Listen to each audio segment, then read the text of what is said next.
Dunque, entro in argomento. Il mese scorso si è parlato della parafrasi, abbiamo parlato e discusso la parafrasi, un esercizio che richiede una stretta comprensione del testo, e su questo argomento ho letto numerosi degli interventi che sono arrivati nella piattaforma. Molti interventi puntavano su questo problema della comprensione del testo, del quale probabilmente parleremo nel laboratorio. Le parole vuote sono una classe di parole una classe aperta. Non possiamo fare una lista di queste parole vuote, cioè prive di significato proprio, come quindi, dunque, perciò, tuttavia, parole di classe aperta, come vedremo guardando un paio di testi nella mia ora e proseguendo poi con altri testi nel laboratorio. Una classe aperta che ci introduce alla linguistica testuale, una denominazione che si impiega da un po' di tempo per indicare quella considerazione, quell'esame della lingua che va oltre il confine della frase. Le frasi della grammatica possono essere Paolo è alto, Carlo mangia la mela, e anche frasi meno brevi, meno elementari, se parliamo di strutture di dipendenza, di subordinazione, di coordinazione. Però la grammatica resta dentro i confini della frase. Invece, con i connettivi che connettono sono interfrasali, che connettono le frasi, entriamo nella linguistica testuale, cioè nella dimensione del testo, vale a dire quella cosa, il testo, che ha, come dice Aristotele, di cui ho riportato l'altra volta, l'inizio, centro e fine.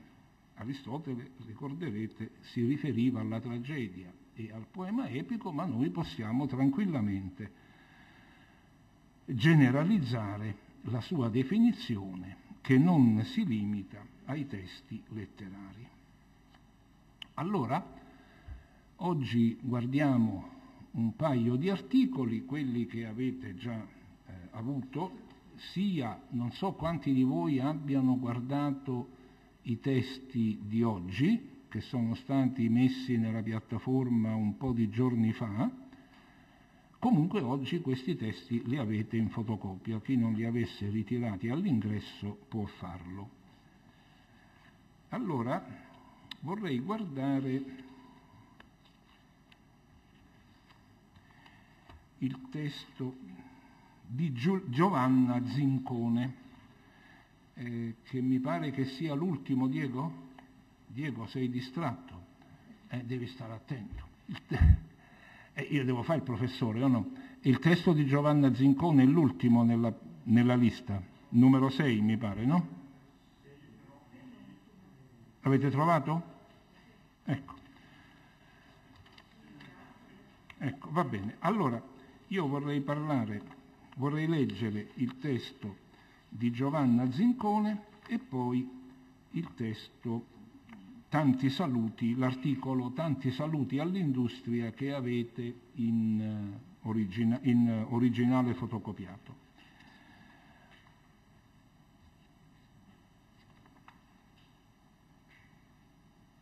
No, scusatemi, mi sono sbagliato. È il testo che voglio leggere è il numero 5, chiedo scusa.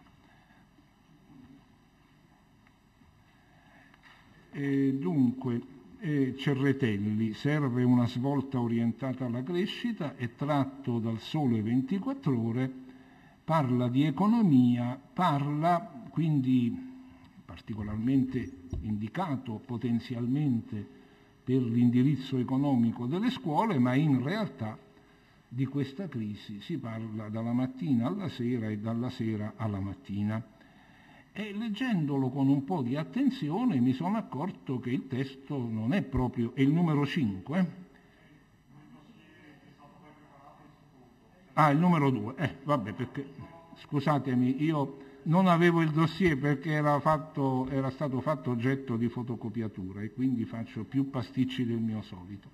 Dunque, allora, il secondo, come dicevo, a leggerlo con un po' di attenzione, il testo non è proprio semplicissimo, però senza fare cose troppo complicate, vediamo un po' se se ne può cavare un frutto.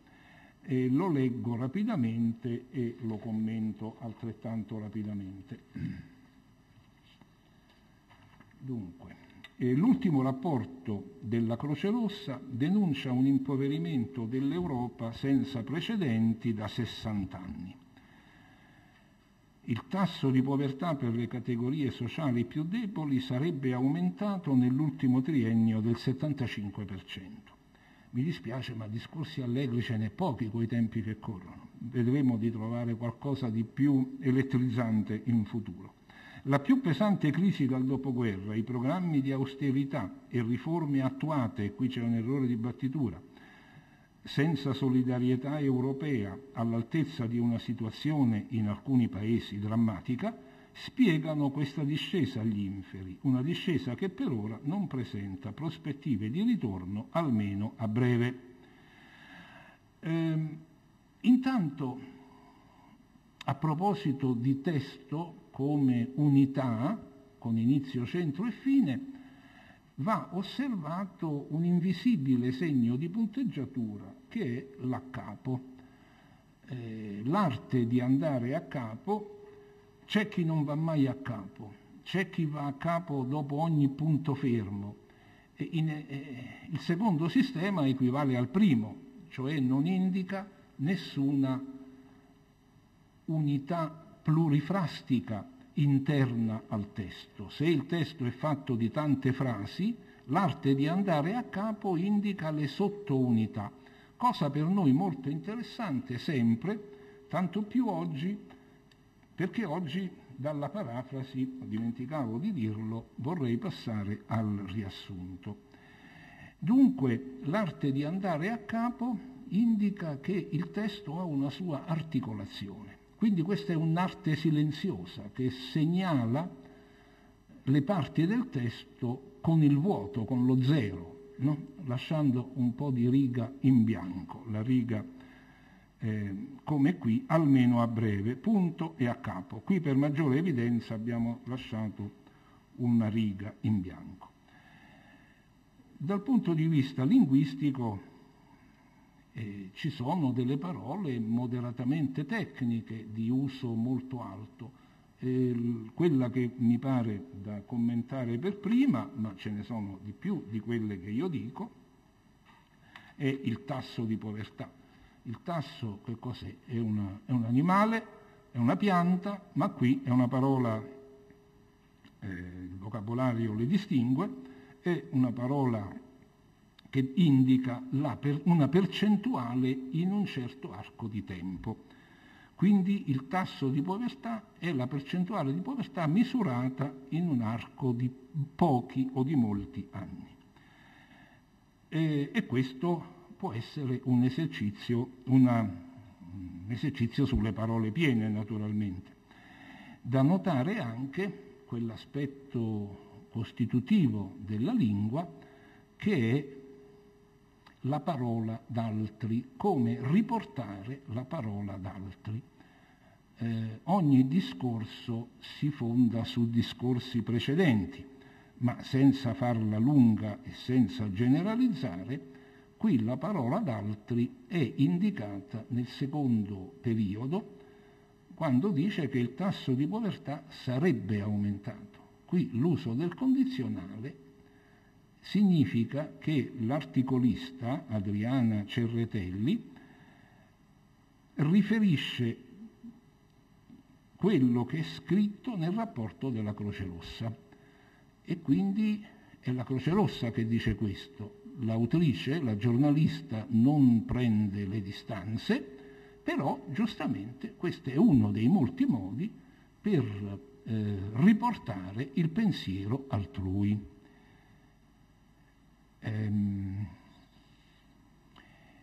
Poi, qui connettivi significativi ancora non ce ne sono, anche perché è l'inizio del testo. Notiamo una immagine di tipo vagamente classico o nettamente classico, che è la discesa agli inferi. Si sa che per gli antichi l'inferno, il regno dei morti, era sottoterra, e quindi la discesa. E inferi è parola che non credo che sia di immediata comprensione per un giovane. Però vedete che è una parola che non necessariamente ti viene incontro leggendo l'Eneide o l'Odissea, dove c'è la discesa agli inferi, ma può essere usata per variare una lingua un po' che rischia la piattezza, quella che parla cioè della situazione economica e di questa crisi finanziaria. E poi tipico non mi soffermo sulla ripetizione di discesa, questa discesa agli inferi, punto, una discesa, sulla quale è un altro aspetto della comunicazione dell'informazione, sul quale però adesso non vorrei soffermarmi, e faccio notare questa nota caratteristica di certi giornalisti e anche di certe testate, perché io non sono un lettore abituale del Sole, lo leggo ogni tanto, ma mi pare che forse è stato il Sole a inaugurare questa moda giornalistica del periodo breve, brevissimo, come è la frase finale che chiude il primo paragrafo, quindi dopodiché si va a capo, almeno a breve. Che io sappia è stato un giornalista, credo veneto, Ilvo Diamanti, veneto, no? Non ricordo di dov'è. Giurano? Mi pareva pure a me, ma insomma vabbè. Insomma, Ilvo Diamanti a fare delle frasi, a mettere il punto dopo una sola parola, insomma. Per esempio, punto, esattamente, punto, e riprende. Ecco, quindi mi pare che sia nata nel Sole, ma non lo so per certo, non è un problema di cui ci dobbiamo adesso occupare. Naturalmente, quando si allineano le cifre si scopre che tra esborsi e garanzie le tre maggiori economie dell'Eurozona hanno impegnato oltre 800 miliardi nel salvataggio dei paesi periferici. Dietro questo attacco, naturalmente un connettivo per l'appunto, che facilita la transizione, dopo la premessa, a una domanda molto ricorrente. La Germania pensa solo ai propri affari o esiste una solidarietà tra paesi ricchi dell'Eurozona e paesi in crisi? Grecia in primis, ma anche Spagna, Portogallo, Irlanda e, ahimè, la nostra Italia? Ecco, questo è un po' il problema che dopo questa introduzione viene brevemente discusso nel secondo capoverso, con l'accapo. Allora, dice, ma in fondo l'Eurozona, cioè l'Eurozona sono i paesi che dentro l'Unione Europea aderiscono all'euro, no? Perché altri paesi fanno parte dell'Unione Europea, ma almeno finora non usano la moneta unica.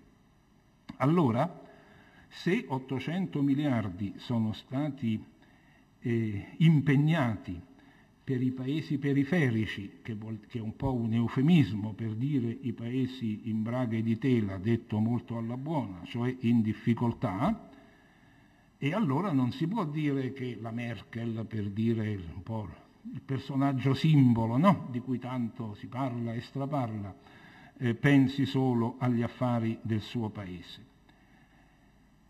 Si potrebbe quindi, altro connettivo quindi, contestare dati alla mano la sensazione diffusa circa la latitanza, cioè la mancanza, di solidarietà europea verso i paesi più vulnerabili. Quindi vedete, i paesi periferici sono diventati i paesi più vulnerabili, altra parola che forse non tutti, insomma, merita un po' di commento, insomma, no? Anche perché vulnerabile, noi abbiamo in italiano vulnerabile, abbiamo invulnerabile, l'eroe invulnerabile perché fatato, abbiamo invulnerabilità, ma non c'è il sostantivo. Il sostantivo è vulnus. Infatti vulnus, ferita, latino, ogni tanto in italiano si usa, in senso figurato in genere. E quindi questa catena di vulnerabile e vulnerabilità è un po' isolata e un po' ristretta. Questo è un aspetto del lessico che verrà esaminato il prossimo mese. Dunque, vediamo un po'. Ecco, qui c'è un altro di questi periodetti che, come vedete, chiudono. Si potrebbe, punto, ma solo a prima vista, punto. È la stessa caratteristica già richiamata.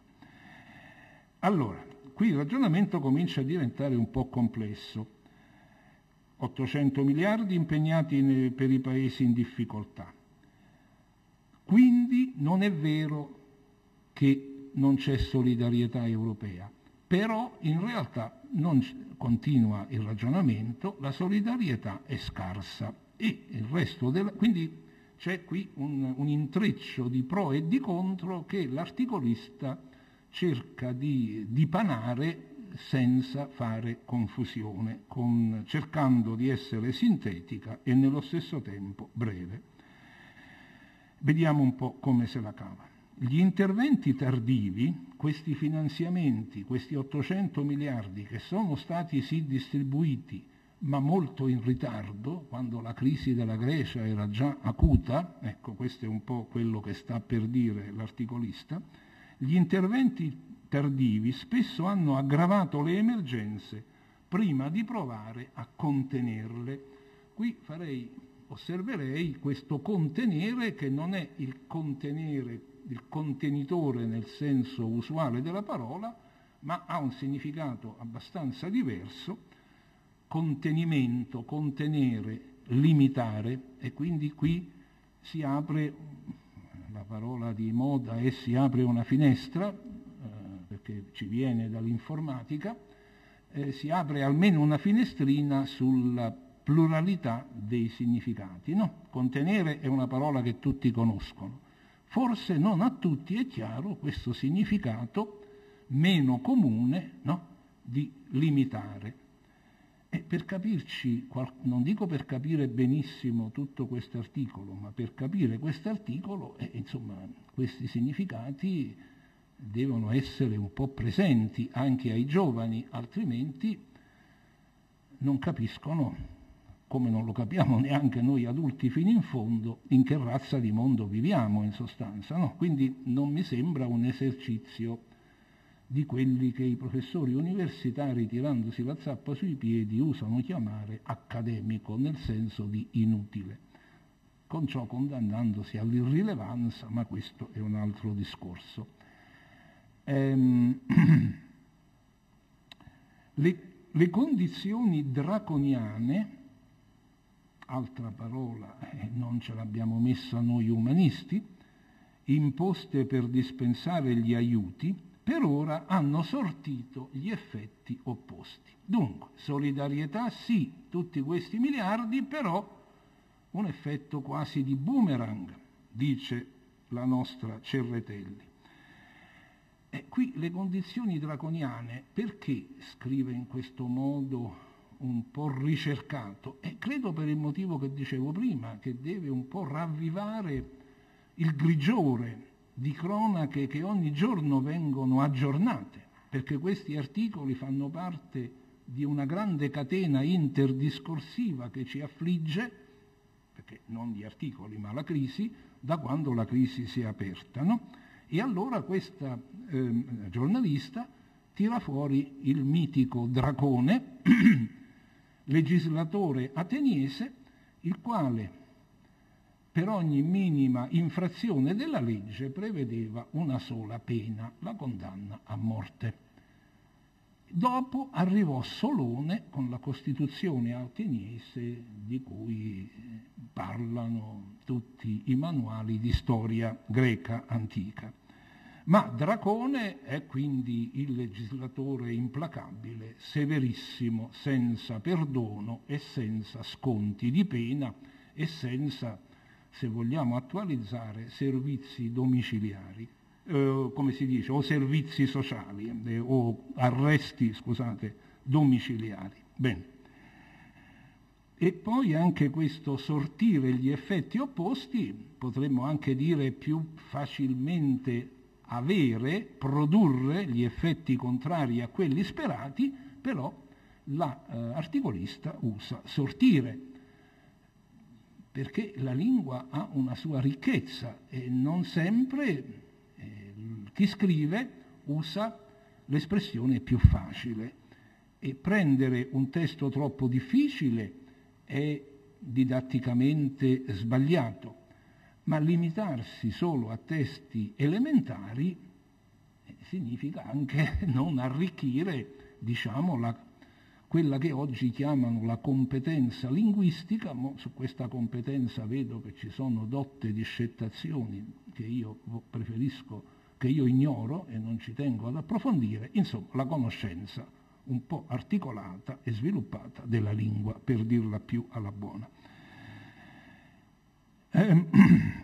Aggravando di farli diminuire, complice il crollo della crescita dovuto al troppo rigore a senso unico. Adesso veniamo incontro a un nuovo aspetto che però conosciamo tutti, anche perché ci viviamo dentro fino al collo e fino alla cima dei capelli, che è questa caratteristica dell'italiano da alcuni decenni dell'uso e spesso dell'abuso degli acronimi. Un acronimo facile che tutti conosciamo, ce ne sono tanti per carità, io faccio sempre l'esempio della Fiat, Fabbrica Italiana Automobili Torino, un acronimo ben riuscito, anche perché è entrato nell'uso e ci siamo abituati,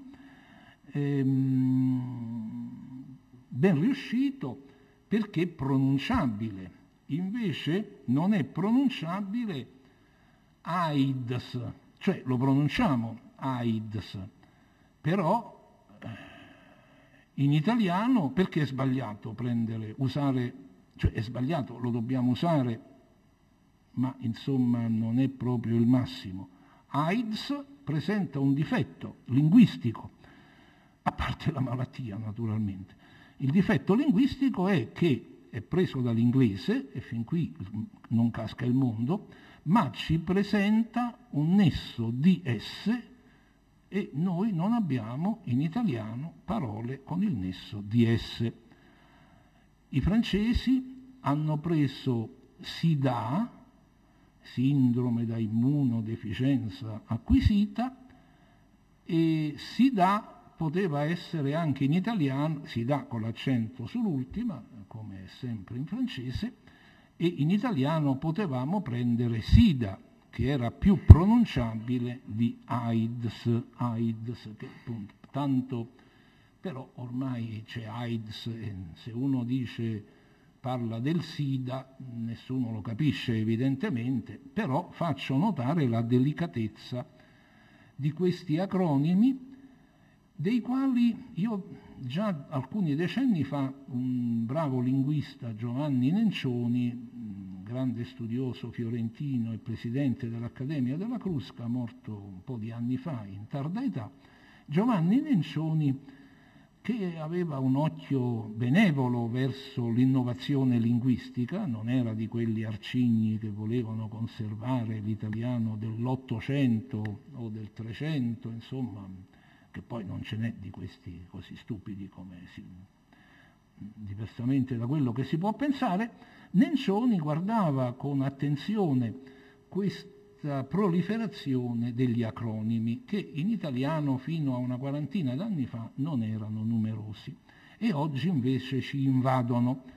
Io veramente certe volte mi arrabbio un po' perché leggo certi comunicati di un'amministrazione, di un organo politico o sindacale e li vedo irti di acronimi incomprensibili. Questo AIDS, questa sindrome, lo dico come si dice in italiano ormai, questo AIDS ha infettato anche la scuola, sicché vedo che proliferano le sigle più bizzarre, come gli alunni BES. E io in un primo momento avevo pensato saranno gli alunni bestie, ma naturalmente questo sarebbe politicamente scorretto. Ci sono le bestie, ma non si può dire che sono bestie, come è noto. E allora sono quelli che hanno bisogni educativi speciali, ma ce n'è tante di queste. Perché io ci andrei piano? Sarà un mio risentimento del mio malumore? Forse, però forse uno ci deve pensare un po' prima di usare queste sigle, perché queste sigle sembrano le sigle che circolano in un ambiente ristretto che intende parlare difficile per tutti quelli che non appartengono alla corporazione, vuoi dei sindacalisti professionali, vuoi degli insegnanti di ogni ordine e grado, vuoi di una delle tante corporazioni che abitano la nostra felice Repubblica. Quindi questi acronimi, come diceva Nencioni, rispecchiano il gusto di un'espressione rapida e tecnica. Nessuno vuole tornare a Fabbrica Italiana Automobili Torino, ma primo dovrebbero essere ben formate, secondo non bisognerebbe abusarne se si vuole essere capiti, perché poi ci lamentiamo che l'amministrazione pubblica scrive difficile e pagare le tasse non è solo doloroso per l'esborso, ma è perfino complicato e fa perdere tanto tempo. Quindi, insomma, poi si parla di trasparenza, se ne parla in genere a sproposito, ma gli acronimi peccano generalmente di scarsa trasparenza. Io mi sono dovuto andare a cercare che diavolo sono gli interventi, la sigla l'avevo già trovata, ma non dovendo parlarne mi ero risparmiato pigramente la fatica di aprire, di guardare che diavolo era. L'EFSF. Anche questo è, a parte che è impronunciabile, e quindi si deve pronunciare EFSF, questo è un acronimo inglese e indica il Fondo Europeo di Stabilità Finanziaria. E poi l'ESM, questo è il gergo, eccolo qua il gergo impenetrabile e privo di trasparenza. Non lo dico per fare una crociata contro la Adriana Cerretelli, che scrive pure bene, ma per renderci un po' consapevoli, anche per i giovani è importante capire queste cose, che appunto non siamo gruppi incomunicanti tra loro, altrimenti una società cessa di essere tale e torna a uno stadio tribale, di tribù, ognuna con il suo stregone che conosce le parole segrete. L'ESM, peggio ancora, è l'organismo che prende il posto dell'EFSF. Vedete un po' voi se, vabbè, forse un lettore del Sole, per carità, queste cose le sa dormendo, ma chi non è lettore abituale di cronache dell'economia ci si raccapezza poco. Quindi è chiaro che un testo così bisogna servirlo in tavola, in una classe, con qualche nota, altrimenti rimane come una cassaforte senza che chi lo legge abbia le chiavi per aprirla. Allora, gli interventi di questi enti, di questi fondi europei che distribuiscono i finanziamenti ai paesi in difficoltà, quelli periferici, cosiddetti, hanno privilegiato l'obiettivo della stabilizzazione dell'Eurozona a qualsiasi costo economico e sociale per i beneficiari dell'assistenza europea. Il fenomeno dunque di strangolare un paese, che è un po' quello che è accaduto soprattutto almeno finora, speriamo che non ce ne siano troppi altri casi, alla Grecia. In altre parole, l'unica vera solidarietà, quindi solidarietà più apparente che reale, è stata quella finanziaria, mirata a far calare gli spread con il Bund tedesco. Dello spread credo che perfino i poppanti oggi sappiano più o meno di che cosa, io non ne sapevo niente, ma da 1 anno e mezzo, mi pare, non facciamo altro che guardare il differenziale con i buoni del tesoro Bund della Germania e ad aprire l'accesso, eccetera. Naturalmente tutto questo era vitale per chi rischiava la bancarotta. Qui c'è una nuova svolta con la capo indicata dal ma iniziale. Ma adesso l'articolista dice un po', dopo tutto questo ragionamento, questo slalom fatto peraltro con buona chiarezza e senza confusione, viene al sodo, cioè dice qual è, secondo un'opinione abbastanza diffusa, la situazione reale di questa solidarietà. Una solidarietà è una medicina così forte che rischia di ammazzare il malato, questo lo sappiamo, no? Ma la logica dietro tutta l'operazione è stata quella di contenere il contagio, metafora medica, vedete, senza provvedere al contempo anche alla salute del malato. Quindi qui c'è una metafora, questi si chiamano gli anelli della metafora, quando la metafora si articola su più parole. Contagio e malato sono 2 anelli di una metafora di natura medica. Mi pare che dopo troviamo anche la sindrome, ma non mi ricordo, adesso vediamo. La stabilizzazione dell'area euro ha fatto cioè premio su quella dei paesi in difficoltà. Far premio è un'espressione anche questa che non è necessariamente, non è tra le più usate nella lingua parlata, ma a scuola si insegna la lingua parlata, ma anche la lingua scritta, e nella lingua scritta si può scrivere prevalere, ma si può scrivere anche far premio su. Ecco.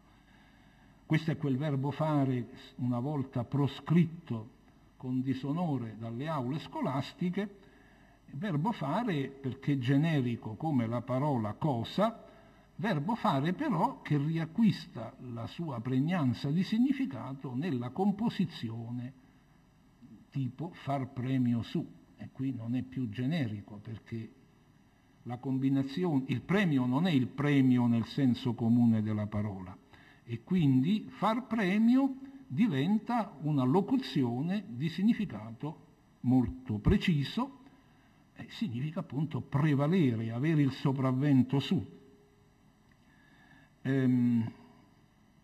Dove siamo? Ecco. Tutti chiamati a convincersi della bontà del credo Merkel, qui c'è la parola credo che viene dalla religione, secondo il quale credo la crescita economica altro non è che il premio della virtù.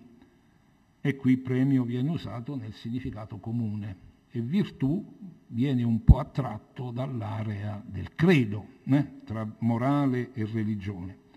Dunque, altro connettivo, prima c'era il ma avversativo, qui c'è il dunque conclusivo, ciascun paese deve redimersi, questo è proprio il Cristo, no? La redenzione, e quindi siamo imboccato un po' la metafora religiosa, traslata però all'economia, e soltanto allora potrà pretendere la solidarietà della comunità a cui appartiene. Anche solidarietà, questa è una parola che viene dalla Polonia quando c'erano i movimenti di Wałęsa, quel sindacalista che dette un buon colpo alla caduta del comunismo in Polonia. Comunità indica il senso di una società coesa, comunità. Per questo, devo affrettarmi perché il tempo passa, e nonostante possa apparire una contraddizione in termini, la pioggia di aiuti ai reprobi, ecco qui vedete continua la virtù e il reprobo. Il reprobo è il cattivo sempre trapiantando il significato dall'area religiosa all'area della virtù economica o supposta tale, eccetera, eccetera. E poi salto all'altro capoverso che comincia: la morale è una sola, la pura solidarietà finanziaria, cioè l'intervento limitato alla finanza e quindi sostanzialmente a rifinanziare il debito pubblico degli stati e le banche. La pura solidarietà finanziaria è un po' quello che sempre si dice, no? Che l'Italia mette a posto i conti e però l'economia va male, la disoccupazione cresce. No? Questo è un po' un concetto che poi si sperimenta in maniera molto concreta. La pura solidarietà finanziaria ha salvato l'euro, ma non la coesione europea, la cui assenza ora ne complica la governance. Governance è un anglicismo ampiamente diffuso in economia e nell'amministrazione, che significa un po' governo, un po' controllare un processo complesso. Come tutti i pompieri, qui cambiamo immagine, questo tipo di solidarietà si lascia dietro troppa terra bruciata. Vedete che qui abbiamo di nuovo pompieri, terra bruciata, se i nostri pompieri che spuntano fuori, se rimangono isolati, sono un po' forzati. Quindi questi anelli metaforici sono applicati con una certa consapevolezza stilistica da parte della giornalista. E vabbè, ho già parlato troppo di questo, volevo finire ora. Faccio un rapido, prima di passare al laboratorio e al riassunto, perché appunto questo è un testo di cui si può proporre il riassunto evidentemente, e bisogna però individuarne le modalità per cercare di individuare le unità fondamentali, quelle senza le quali il testo svapora, si dissolve. Ma se ne parla nella prossima puntata.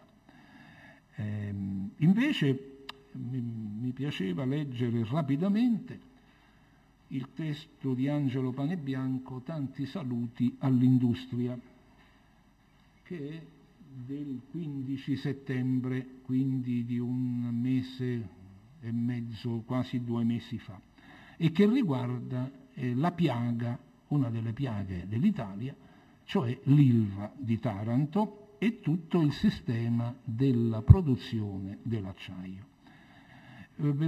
Ci tengo a leggerlo perché l'articolo del Sole è piuttosto ricco, io ne ho messi in rilievo solo alcuni, di connettivi, anche perché l'argomentazione, come abbiamo visto, è piuttosto complicata, tra solidarietà sì, ma solidarietà parziale, perché puramente finanziaria, eccetera, eccetera.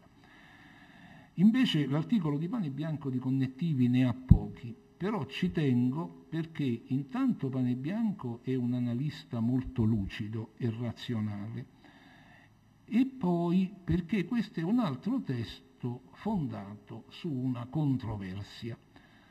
Il mese scorso vi ho proposto la controversia natura contro educazione nella 101ª novella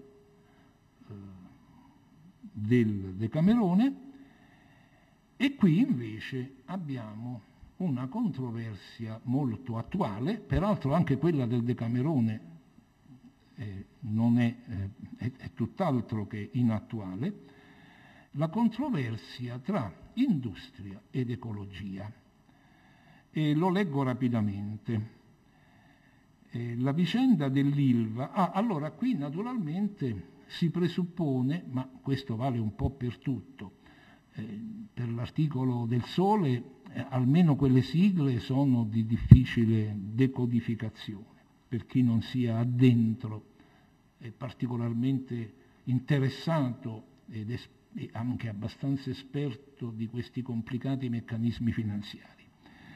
Qui invece bisogna fornire quella che da parecchi anni si chiama in un senso particolare l'enciclopedia, cioè enciclopedia non nel senso canonico, nel senso di quelle conoscenze senza le quali non si capisce di che cosa si parla.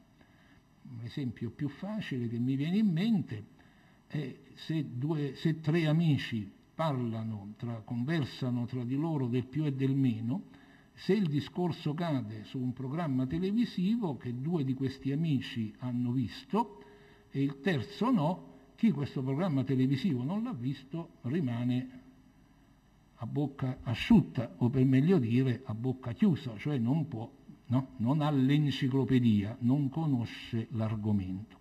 Qui l'enciclopedia, a parte le parole che fanno parte del mestiere appunto di insegnare un italiano colto e che qui non sono particolarmente difficili, credo che sia meno difficile dell'articolo del Sole, ma questo poi vorrei sentire il parere vostro. Qui l'enciclopedia è sapere che c'è un problema a Taranto, che c'è una fabbrica siderurgica, siderurgia è la produzione dell'acciaio, sapere che c'è una proprietà di questa Ilva, che è della famiglia Riva, sapere che c'è un inquinamento, una probabile, non sicurissima, ma probabile incidenza dell'inquinamento sulla salute dei cittadini di Taranto, e quindi c'è un grosso problema di occupazione e produzione da un lato e di salvaguardia della salute e dell'ambiente dall'altro. Quindi c'è una controversia tra due esigenze, entrambe essenziali. E quindi non è che si possa dire io faccio il tifo per il Milan e io faccio il tifo per l'Inter senza riserve. E invece è un po' quello che spesso accade in un paese nel quale l'argomentazione ragionata non è molto diffusa. Vediamo, la vicenda dell'Ilva è un disastro in sé. È l'ennesima tappa di un processo di deindustrializzazione. Questa deindustrializzazione è un parolone, però insomma c'è l'industria, c'è l'industrializzazione e c'è anche la deindustrializzazione, c'è la crescita e c'è la decrescita. L'italiano è una lingua ricca di prefissi e di suffissi. L'inglese o il francese molto meno. Il nostro panino in francese non si può dire, c'è il panino, ma si chiama petit pain, pane piccolo, tanto per fare un esempio molto semplice. La vicenda dell'Ilva è un disastro in sé e l'ennesima tappa di un processo di deindustrializzazione da tempo in atto nel Paese. Qui si potrebbe chiedere perché il Paese è scritto con la P maiuscola, che sta lasciando dietro di sé macerie fumanti e povertà. Povertà ha valore letterale. Le macerie fumanti sono una metafora che potrebbe perfino avere, se le cose andranno in maniera catastrofica, un valore letterale. Per ora ancora no, grazie a Dio.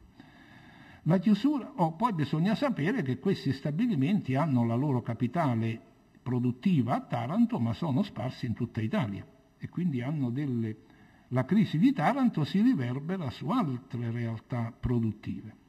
La chiusura degli stabilimenti Ilva in Lombardia, eccolo qua l'interrelazione, conseguenza della vicenda giudiziaria di Taranto, era prevedibile. A nulla sono valsi i tentativi dei governi, l'allusione è al governo Monti e al governo Letta, perché l'articolo è di 2 mesi fa. Si ricordi il braccio di ferro fra il governo Monti e i magistrati tarantini, i tentativi di impedire il disastro. Vedete che il ragionamento è molto diretto e senza tante, infiorettature. Ma non sono molti quelli che scrivono così. Punto, che sarà occupazionale e non solo. E questo punto con la relativa è un po' quello che si diceva prima della brevità di questo stile giornalistico ispirato alla brevità incisiva. E qui prima abbiamo visto sarebbe non so che, per riferire il pensiero della Croce Rossa. Qui vediamo un altro modo, ce ne sono infiniti, per dire la parola di altri. Tutto questo poi ha a che fare anche con la copia e il plagio, ma non entro in questo argomento. Come ha osservato Dario Di Vico, quindi lui non si fa bello con le penne del pavone, ma si appoggia a un'opinione, a un'idea già espressa, che evidentemente condivide, quindi c'è onestà intellettuale e anche comodità di appoggiarsi a una posizione già espressa da un autorevole, uomo politico e giornalista, che è questo Di Vico, Corriere 13 settembre, e come ha ribadito il presidente di Confindustria Giorgio Squinzi, quindi qui questo facilita il lettore, perché se fosse nominato solo Giorgio Squinzi uno potrebbe anche non sapere, no? Un ragazzo o anche un adulto può anche non aver presente chi è Giorgio Squinzi, insomma è abbastanza noto, ma insomma non tutti stanno dietro a questi fatti. Stiamo liquidando, per la gioia dei concorrenti esteri, un intero comparto industriale, la siderurgia. Comparto, quindi un settore della produzione. C'è il comparto scuola, il comparto salute, il comparto ferroviario, eccetera, il comparto agricolo, no? Quindi sono tutte le filiere, i rami fondamentali dell'economia di un paese, il comparto. Non si tratta di difendere il gruppo Riva. Le sue eventuali responsabilità riguardano il tribunale, perché se uno dice bisogna salvare la siderurgia, chi non sa argomentare dice ma allora Panebianco è al libro paga dei Riva. Si ragiona quotidianamente in questi termini nei mezzi di comunicazione di massa, non è un esempio estremo. E Panebianco, che sa qual è il clima, precisa: non si tratta di difendere il gruppo Riva, le sue eventuali responsabilità riguardano il tribunale. Si tratta di capire come e perché sia possibile affondare un comparto industriale vitale per la collettività, con effetti a catena su tanti altri comparti, per esempio le ferrovie che dovrebbero rivolgersi ad altri per binari e per treni, le ferrovie italiane, come perché sia possibile distruggere una cruciale fonte di ricchezza. Cruciale, essenziale, forse non è di immediata evidenza, è importante mettere, se ne parlerà la prossimo mese, le parole in serie. Allora, cruciale, che può suonare parola avulsa, priva di compagnia, facevo il caso di vulnerabilità, la cui base è vulnus, quindi la compagnia è poco evidente, no? Ma qui la compagnia c'è e può non essere di immediata evidenza. Croce, incrocio, incrociare, cruciale. Quindi è l'idea dell'incrocio che sta alla base dell'aggettivo cruciale.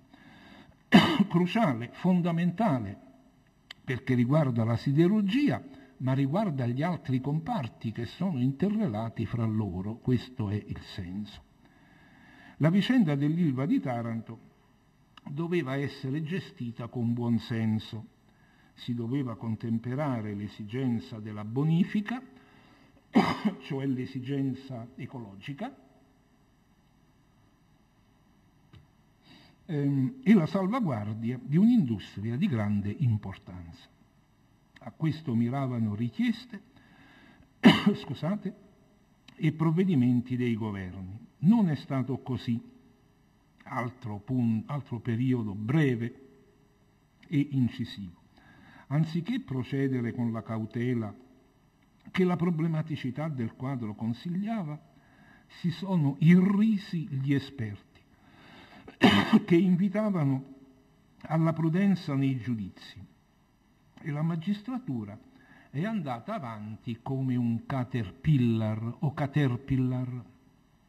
Ho guardato la pronuncia, Qui vale la regola di come una parola inglese si pronuncia in italiano e vedo che sono ammesse entrambe le pronunce, entrambi gli accenti. Il Caterpillar è una produzione americana di macchine per l'asfalto e i lavori edilizi che è fatta da grandi mezzi a diesel, o a preso perché non lo sapevo, su cingoli. In sostanza l'immagine del Caterpillar equivale al carro armato che procede sui cingoli, solo che il carro armato è strumento di guerra, il Caterpillar è essenziale nei lavori edilizi. Ora se ne paga il prezzo. 2 sono gli aspetti di questa vicenda, ecco, quindi 2 anticipa che ci dobbiamo aspettare una doppia considerazione, che anche al di là del caso Ilva fanno temere che il declino economico del Paese sia inarrestabile. Il primo riguarda l'esondazione del diritto penale. Qui noto questa parola esondazione, una volta in un passato non remoto, in un passato prossimo questa parola non si usava. Da alcuni anni vedo che è entrata in uso. Una volta si diceva l'alluvione, lo straripamento del Po. E straripare c'ha per base ripa, cioè la riva, cioè il fiume che va oltre gli argini. Esondare c'ha alla base onda. È l'uso che cambia, questo è fisiologico, no? Se non cambiasse la lingua sarebbe morta, per l'italiano cambia, per nostra fortuna. Vediamo che vuol dire, perché l'esondazione dunque è una metafora, altra parola che adesso i mezzi di comunicazione di massa impiegano spesso, dato anche l'acuirsi dei fenomeni temporaleschi e il dissesto idrogeologico, è tracimazione, no? Esondazione e tracimazione. Ma vediamo appunto dove vuole andare a parare l'articolista. L'esondazione del diritto penale, e questo è molto interessante quello che dice adesso, almeno per me che sono ignorante non solo di economia ma di diritto e di quasi tutto. Il diritto penale è fra tutte le forme del diritto la più primitiva e barbarica. Abbiamo per caso citato Dracone. Per Dracone tutto era penale e si condannava alla massima pena. Quindi l'esempio, casualmente viene a fagiolo questa evocazione di Dracone, ma se pensate alle leggi arcaiche, di Roma arcaica, delle 12 tavole, o alle leggi, l'editto di Rotari di epoca longobarda, la prima legge scritta in un latino medievale, da popolazioni longobarde che avevano solo diritto orale e arrivati in Italia hanno conquistato gli italiani imparando un pochino di diritto, effettivamente lì ogni pena è il taglio della mano, se è un uomo libero il taglio di 2 mani, se non è un uomo libero una mano sola, perché gli uomini non sono uguali davanti alla legge, almeno secondo l'editto di Rotari. Comunque è tutto, prima di tutto è diritto penale, il diritto civile e amministrativo viene dopo. E dice Panebianco, il diritto penale precede storicamente le forme più sofisticate, il diritto civile, amministrativo, eccetera, che la civiltà ha via via inventato. Per questo, perciò, dunque, quindi, ecco un connettivo importante, dovrebbe idealmente questo diritto penale essere attivato solo in casi estremi. Dovrebbe avere un ruolo circoscritto, cioè prima di arrivare al penale tu dovresti esperire il diritto amministrativo e civile. Ma quando il diritto penale, come nel caso dell'Ilva, e come avviene ogni giorno in ogni aspetto della vita del Paese, diventa il mezzo dominante di regolazione dei rapporti sociali, allora ciò che chiamiamo civiltà moderna è a rischio estinzione. In pratica noi abbiamo assistito a dei decreti molto severi dove un magistrato di Taranto, io ho letto qualche estratto riportato dai giornali, si scagliava contro la brama di guadagno smodata della famiglia Riva, che non è stata controllata come avrebbe dovuto dai politici che adesso gridano allo scandalo, piccolo particolare, e dicevo, con i partiti e il Parlamento assolutamente silenzioso, abbandonando poi il governo a cavare le castagne dal fuoco con successo limitato. Non ho ben capito ancora come andrà a finire questa vicenda. Panebianco ne fa una questione di civiltà, come vedete. Il secondo aspetto riguarda la diffusione, la sindrome era qui, di una particolare sindrome. Questa è metafora medica, no? C'è la sindrome di Stoccolma, ci sono tante sintomatologie, no? La sindrome è un insieme di sintomi, si usa in medicina. Allora, il primo aspetto è si va subito al diritto penale, subito devi andare in galera, in sostanza. Ecco. Il secondo aspetto, una sindrome, e qual è? Un orientamento anti-industriale, ha parlato di deindustrializzazione, travestito da ecologismo, cioè l'ecologismo diciamo radicale, no? Quello dei Notav per esempio, che punta alla decrescita, alla deindustrializzazione, perché questa sindrome ecologica o travestita da ecologia tratta l'industria in quanto tale come una minaccia per l'ambiente. Credo che nella scuola e nell'università e nei mezzi di comunicazione di massa sicuramente spesso sia di moda dire che la chimica è sporca e che tutti vogliano vivere nel tempo del mulino bianco. Poi dovremmo tutti tornare a brucare erba come si faceva al tempo del mulino bianco, ma questo viene trascurato. Da utile mezzo per contrastare le esternalità negative, lo spiega tra parentesi, i costi collettivi prodotti dall'inquinamento, l'ecologismo è diventato un'arma ideologica al servizio della mobilitazione anti-industriale. E qui di nuovo una citazione, si vede il bel saggio di Carlo Stagnaro sull'ultimo numero della rivista Limes.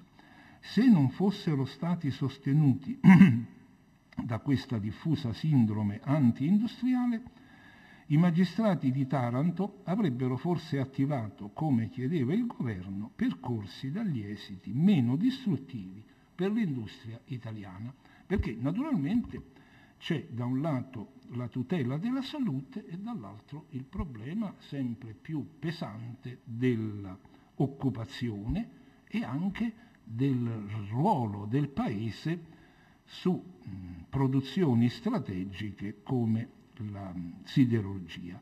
E dunque qui abbiamo una controversia. Panebianco non ci dice né di gettare né di sposare la gestione allegra probabilmente, anche se non dimostrata giudiziariamente, della famiglia proprietaria di questi Riva. Non ci dice abbracciamo i Riva per salvare l'occupazione, non ci dice neanche però sbattiamo tutti, chiudiamo la fabbrica o sequestriamo il prodotto, perché questo porta a una paralisi economica che aggrava un quadro già. Ecco, questo atteggiamento che ancora non ci dà una tesi, ma invoca il buonsenso, quindi qualcosa che dovrebbe essere una merce non particolarmente difficile come i misteri delle banche e dell'alta finanza, questo atteggiamento di ragionamento problematico sarebbe un contributo per una crescita civile e per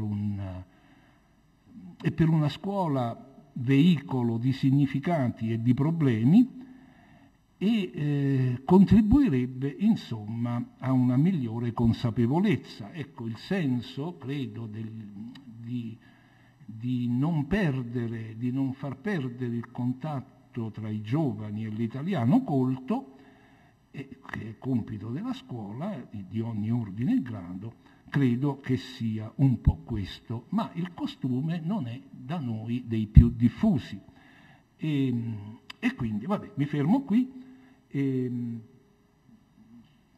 fra 2 minuti ci trasferiamo intanto di sopra e fra 2 minuti facciamo il laboratorio. E se c'è qualche intervento magari lo facciamo, potete farlo ora oppure ne riparliamo sopra, insomma. Ecco. E poi, ultimo, ecco, dimenticavo, ho trovato un bel esempio di argomentazione, ecco, questo mi sembra, io ve lo propongo, però dovete decidere voi, a me sembra proponibile in una classe, forse non dico di che ordine e grado, questo non saprei valutarlo, dipende poi perché ci potrà essere una terza classe fatta di alunni bravissimi e una terza classe fatta di alunni meno bravi, quindi non mi azzardo. Qui questo botta e risposta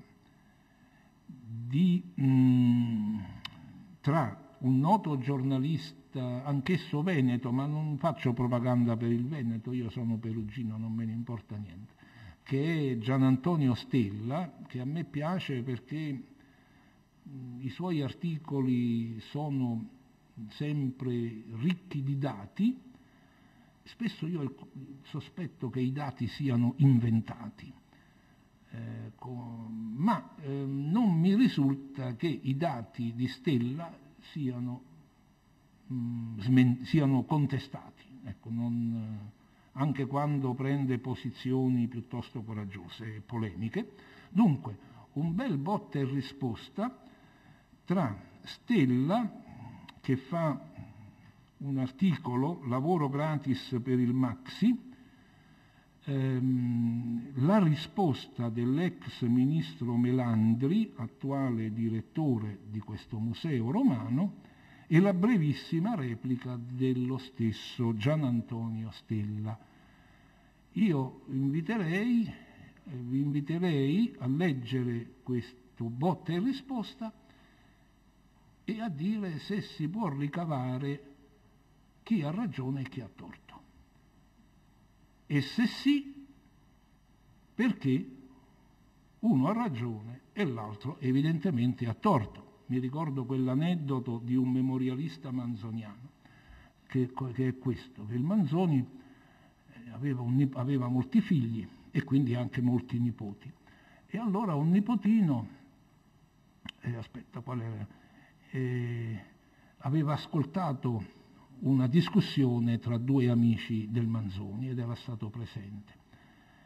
E allora il Manzoni che gli aveva detto, dice: nonno, tu che pensi? Ma dico, il primo aveva ragione e il secondo pure aveva ragione, anche se si contraddicevano.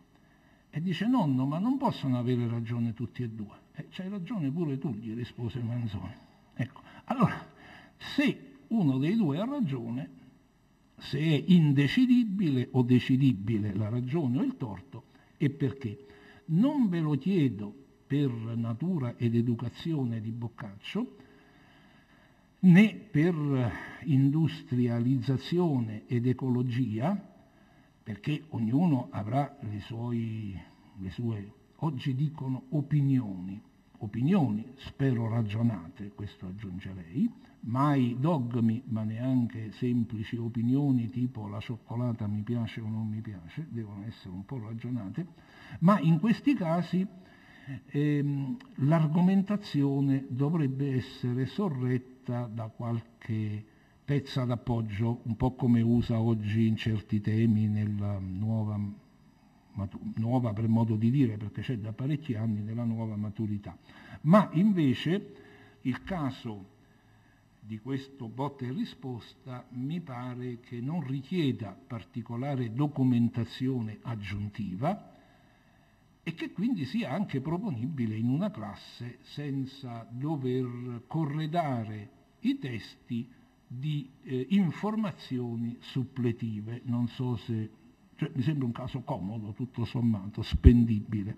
Anche gli altri, però sugli altri, sa, c'è lo spontaneismo pedagogico, c'è la pedagogia autoritaria, ci sono tante pedagogie intermedie, il concetto di natura, perché lì Boccaccio parlava tra natura ed educazione. Il concetto di natura ai tempi del Boccaccio era chiaro, oggi si è molto complicato, quindi lì sarei cauto, io lo segnalo a voi e poi eventualmente può essere proposto con un po' di riflessioni da parte dell'insegnante.